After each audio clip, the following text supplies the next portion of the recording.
বন্ধুরা very good afternoon. চলে এলাম আজকে লাঞ্চ নিয়ে।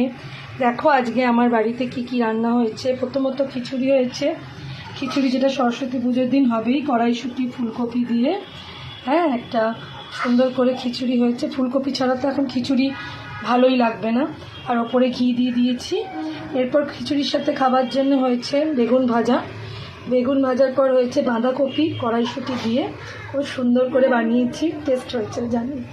তারপর হয়েছে একটা চচ্চড়ি লাবড়া টাইপের, এরকম সব রকম সবজি দিয়ে যেরকম হয় আর কি, ঘেটে গেছে সব, কুমড়ো টুমড়ো দিয়ে দারুণ টেস্ট হয়েছে।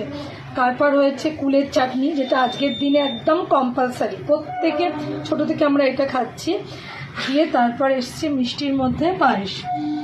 তো এই হয়েছে আজকে আমাদের লাঞ্চে সকালবেলায়, একদম নিরামিষ এবং সরস্বতী পুজো স্পেশাল বলতে পারো। কারণ সরস্বতী পুজো এই রান্না ছাড়া, এই খাবার ছাড়া একদমই জমে না। আমরা ছোট থেকে এগুলোই সরস্বতী পুজোর দিন খেয়ে অভ্যস্ত, যে খিচুড়ি, লাবড়ার তরকারি, কুলের চাটনি, বাঁধাকপি, ফুলকপিটা যেহেতু খিচুড়িতে দিয়ে করেছি তাই আর আলাদা করে রসা করলাম না। তো বন্ধুরা, এই হলো আজকে আমাদের লাঞ্চ। তো ভালো লাগলে একটা লাইক করো, কমেন্ট করো, শেয়ার করো। আর খুব খুব খুব ভালো আজকে তোমাদের সরস্বতী পুজোটা কাটো। তো টাটা, পরে কথা হচ্ছে আবার।